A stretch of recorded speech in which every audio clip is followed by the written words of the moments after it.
évidemment, vu la proximité des élections européennes, nous avons pensé qu'un débat entre des candidats à ces élections européennes pour lesquelles vous allez voter le 26 mai prochain était la bonne initiative à prendre.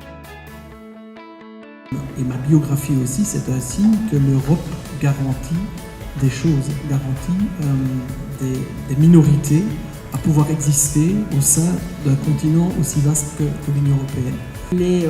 L'extrême droite, les souverainistes qui disent qu'il faut récupérer les souverainetés nationales, eh bien on voit que ce n'est pas la solution. Et je dirais que travailler à l'Europe, ce n'est pas perdre de la souveraineté, c'est au contraire regagner des souverainetés qu'on a perdues. Je suis arrivé en politique par la porte de la défense de la démocratie. Ça a été ma porte d'entrée dans l'écologie politique. Et je suis un souverainiste. Je veux que la démocratie ait toujours le dernier mot.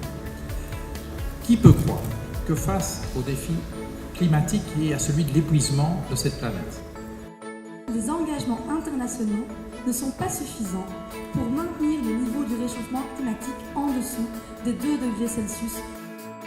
Il faut bien constater qu'aujourd'hui, quand on voit le président Trump ou le président chinois, à la limite, nous sommes presque considérés par eux comme des vassaux. Et donc c'est une des raisons pour lesquelles il faut faire plus d'Europe et pas seulement une coopération comme ça a été évoqué.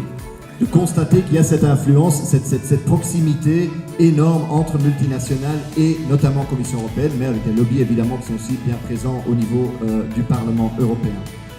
Donc oui, on pense que c'est un problème et oui, les gens n'ont pas tort quand ils disent ça et il est à notre avis important qu'on puisse avoir des réformes démocratiques radicales. Et je pense aussi que les journalistes, il est temps qu'ils s'impliquent peut-être davantage dans ce débat européen parce que l'Europe est véritablement sans doute un tournant et peut-être un tournant décisif aujourd'hui. l'Union européenne ne porte pas 100% de la responsabilité de ces causes, mais a une part nette dans ces causes. Est-ce que l'Union européenne prend sa juste part dans les conséquences, la gestion des conséquences de tout cela? Clairement non. Je fais ça un peu en boutade, mais il y a une différence entre l'Europe et l'Union européenne. L'Europe n'est pas néolibérale, l'Union européenne l'est. Et on ne doit pas faire semblant aujourd'hui qu'il n'y a pas une construction européenne avec des traités néolibéraux, avec des traités et une logique de concurrence. Et je dirais que c'est difficile de rentrer dans l'Europe avec la question des droits fondamentaux. On impose de respecter les droits fondamentaux et les traités. Par contre, on n'a pas de mécanisme de suivi. Donc il faudrait un mécanisme de suivi très clair. Il faut refaire les frontières. Je suis né à la frontière, je sais ce que ça veut dire refaire une frontière. Donc je m'y oppose et je crois qu'il y a des populistes de gauche et de droite et je ne m'en réjouis pas.